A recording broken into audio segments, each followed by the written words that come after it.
ካለው አንድ ሰው ጠዋት ብልቱ ሊቆም ይችላል ወይ? የማይቆምበት እድል በጣም ትልቅ ነው። ቢካዝ ጠዋት የሚቆምላችሁ ብልታችሁ ባይተወይ ማለት ነው ሌሊት ቴስቴስትሮን ሆርሞናችሁ በጣም ከፍ ስለሚል ከዛ በኋላ ሌላው የሰውነታችሁ ክፍል እረፍት ላይ ስላለ ጭንቅላታችሁ ወደ ብልታችሁ ያለውን ጡንቻዎች ለመመገብ ደም የሚልክበት ጊዜ ነው። ጭንቅላት ወደ ብልት ደም ለመላክ ደም ስሮቹ መስፋት አለባቸው። ደም ስሮቹ እንዲሰፉ ደግሞ ቴስቴስትሮን ከፍ ማለት አለበት። ቴስቴስትሮን እጥረት ጠዋት ብልት ላያቆም ይችላል። ቴስቴስትሮን እጥረት ሲኖርባችሁ ድርግምግም ብሎ ይጠፋል ማለት አይደለም። ወይም በሳምንት 3-4 መቆም የነበረበት ሰዓቱ ቀኑ እየቀነሰ ይመጣል፣ ወይም ደግሞ ጥንካሬ እያጣ ይመጣል። ድርግምግም ካለ ግን ሞር ከቴስቴስትሮን ጋር የደም ስርና የነርቭ የጡንቻ ችግሮች ሊኖሩ ይችላሉ። በሴጋ ምክንያት የመጣን ስንፈተ ወሲብ ሴጋን ሙሉ ለሙሉ በማቋረጥ ብቻ ማስተካከል ይቻላል? ምን ያክል ጊዜ ይወስዳል? ሴጋ መምታትን ስላቆምኩ ብቻ በሴጋ መምታት ምክንያት የመጡት ስንፈተ ወሲቦች ወዲያው ለውጥ ያመጣሉ ማለትም አይደለም። ተጨማሪ ሕክምና ሊያስፈልግ ይችላል። ቢካዝ ሴጋ መምታት እንዴት አድርጎ ነው ቶሎ መጨረስ የሚያመጣው? አንደኛ ቶሎ መጨረስን ለጭንቅላታችሁ ነው የሚያስተምረው። ስለዚህ ያንን ነገር እንዴት ነው ወይም ሆርሞናችሁን እንዲያዛባ ነው ወይም ከነርቫችሁ የሚወጡትን ፈሳሾች እያዛባ ነው ማለት ነው እንደዛ አይነት ነገር የሚፈጠረው። ስለዚህ ወይ ሆርሞናችሁን ማስተካከል አለብን ወይም ከነርቫችሁ የሚወጡትን ፈሳሾች መድኃኒት ሰጥተን ማስተካከል አለብን። የብልት አለመቆም ችግር እንዴት ነው የሚያመጣው?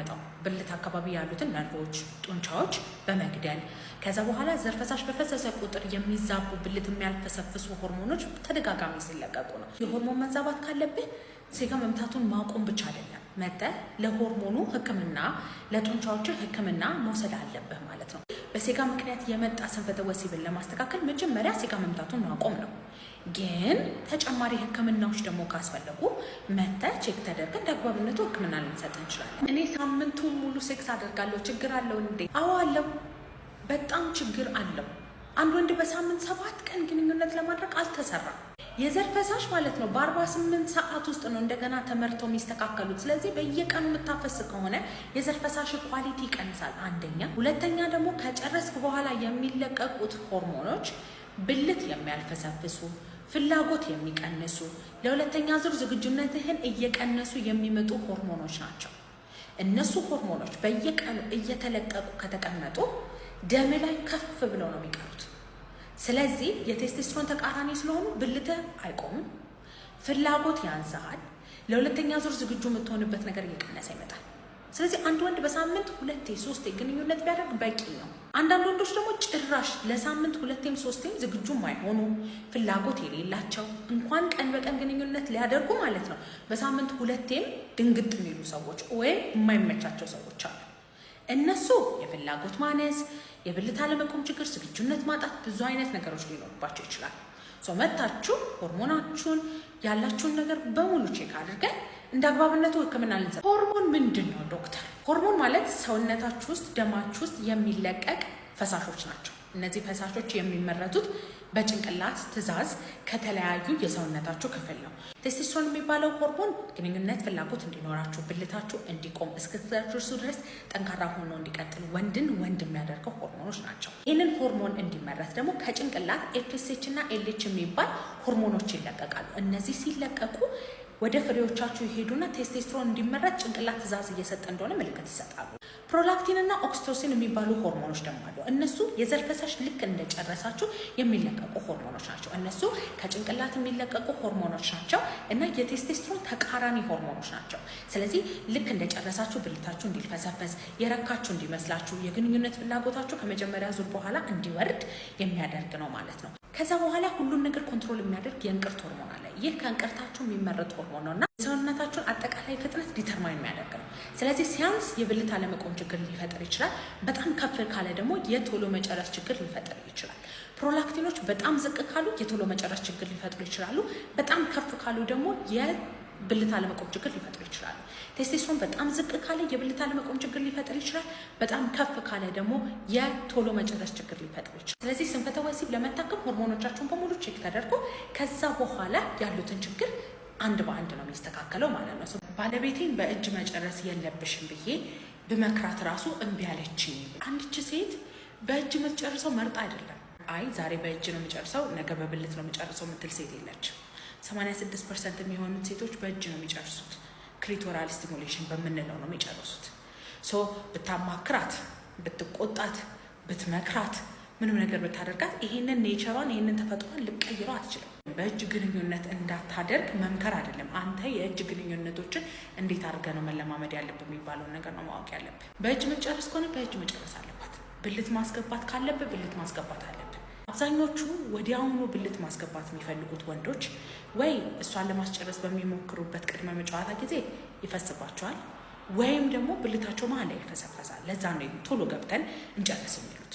ቶሎ መግባታችሁ የብልት አለመቆም ችግራችሁን ወይም ቶሎ መጨረሳችሁን አያስተካክላችሁ። ገብታችሁም ይልፈሰፈሳል፣ ይጨርሳል። እሷን መክሮ የእሷን ተፈጥሮ መቀየር ሳይሆን እናንተ መታችሁ ያላችሁን ችግር መታከም አለባችሁ።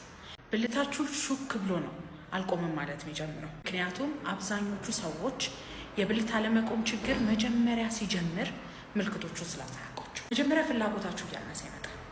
ግንኙነት እጅ እያላችሁ ይመጣል። ከዛ በኋላ ቀስ ብሎ የመጀመሪያ ዙር ጥሩ ያገለግላችኋል። ከዛ ሁለተኛ ዙር እምቢ ማለት ይጀምራል። ሰዓት ማርፈድ ይጀምራል።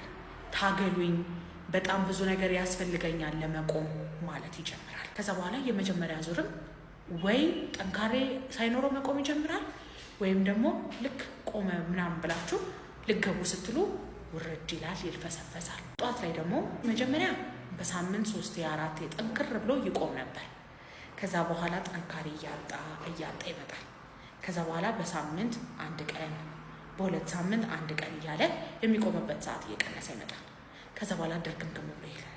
ገና ፕሮሰሱ ላይ ያለ ገና ድርግምግም ብሎ ሳይጠፋ በፊት ሕክምና መጀመር የሕክምናውን ሰክሰስ በጣም ከፍ ያደርገዋል። እነዚህ ምልክቶች እያያችሁ ከሆነ መታችሁ ተመርምራችሁ ሕክምና እናስጀምራችሁ። አንዱ ዙር ካደረግን በኋላ ጀርባዬን ሰጥቼ ስተኛ ቀስቅሳ እንደገና እንድገም ብትለኝ ምን ያክል ደስ ባለኝ አለ። ልክ እንደጨረሳችሁ ለሁለተኛ ዙር ዝግጁነት ልታጡ ወይም ብልታችሁ እንዲልፈሰፈስ የሚያደርገው ሆርሞን የሚለቀቁት ሆርሞኖች እንቅልፍ እንዲላችሁ የረካችሁ እንዲመስላችሁ እንዲደክማችሁ ነው ያደርገው። ጀርባችሁን ሰጣችሁ ተኛችሁ ማለት ደግሞ ተሸነፋችሁለት። ብዙ ነገሮቹ ደግሞ በምንድን ነው የሚስተካከሉት መሰላችሁ? ልምምድ። እንቅልፍ መጣ አይደል? አትተኛ። ደከማ አይደል? ቀጥል። የግንኙነትን ድባብ ማስቀጠል። ከዛ በኋላ የተልፈሰፈሰው ብልት ሰዓቱን ጠብቆ እንደ እድሜያችሁ ብልታችሁ ተመልሶ ከፍ ይላል። ለዛ ነው እሱ ከተኛ በኋላ እሷ ትተኛለች። ከዛ በኋላ እሱ ሌሊት ብልቱ ይቆማል። ተኝታለች እሷ። ታገሱት፣ ተመልሶ ይመጣል። ስለዚህ 2-3 ዙር ግንኙነታችሁን አድርጋችሁ መተኛት። ግን ግንኙነቱን ድባቡን አስቀጥላችሁት ብልታችሁ አልቆም ካለ፣ ሰዓት ሰጣችሁት አልቆም ካለ፣ በጣም ከረዘመባችሁ መታችሁ ሆርሞናችሁ ላይ ያለውን ነገር ደም ስር ላይ ካለ ችግር መታችሁ ቼክ መደረግ ትችላላችሁ። ማንኛውም ሴጋ ያረገ ሰው ስንፈተ ወሲብ ይይዘዋል ወይ? ሴጋ የመታ በሙሉ ስንፈተ ወሲብ ያጋጥመዋል ማለት አይደለም። ግን ለአብዛኛው ስንፈተ ወሲብ ደግሞ ሴጋ የመጀመሪያ ምክንያት ነው። ስንፈተ ወሲብ የማምጣቱ ነገር ሴጋ ብዙ ነገር ላይ ዲፔንድ ያደርጋል። ለብዙ ዓመት ሴጋ የመታ ወንድ ለብልት አለመቆም ችግርና ለቶሎ መጨረስ ሊጋለጥ ይችላል። ማለትም እዛ አካባቢ ያሉትን ጡንቻዎች ሊገል ይችላል፣ ነርቮች ሊገል ይችላል እና ቶሎ መጨረስ ለጭንቅላት ሊያስተምር ይችላል። ትንሽ ዓመት ሴጋ የመታ ደግሞ እንደዚህ አይነት ነገር ሳይፈጠርበት ቶሎ ካቆመ የብልት አለመቆም ችግር ሊያጋጥም ይችላል። ሁለተኛ ደግሞ በምን አይነት ፍጥነት ትመታላችሁ ነው። በሳምንት 1 ምናምን የሚመታ ሰው ስንፈተ ወሲብ ሊያጋጥምበት ይችላል። ግን አንዳንድ ሰዎች ደግሞ አሉ በየቀኑ በቀን 3 ምናምን ሴጋ የሚመቱ እነሱ ስንፈተ ወሲብ ራሳቸው ላይ የማምጣታቸውን ቻንስ በጣም ከፍ ይላል። በሳምንት 1 ብላችሁ ትንሽ ጀምራችሁት በዛ ያበቃ። ስሜቱን ስለምትወዱት በየቀኑ በቀን የተለያየ ጊዜ ተደጋጋሚ ምናምን ማድረጋችሁ አይቀርም። ስለዚህ ሴጋ አለመነካካት ነው የሚሻለው እንደዚህ አይነት ስንፈተ ወሲቦች ከማምጣቱ በፊት። ከዚህ በፊት ደግሞ ሴጋ እየመታችሁ አሁን ስንፈተ ወሲብ ያጋጥማችሁ ቶሎ መጨረስ የብልት አለመቆም ችግር ካለ መታችሁ እንደ አግባብነቱ ሕክምና ልንሰጣችሁ እንችላለን። በማንኛውም ስንፈተ ወሲብ መታከም ከፈለጋችሁ ባዮ ላይ ባለው ስልክ ቁጥር ደውላችሁ ቀጠሮ ማስያዝ ትችላላችሁ። በሬ ሁልጊዜ ክፍት ነው።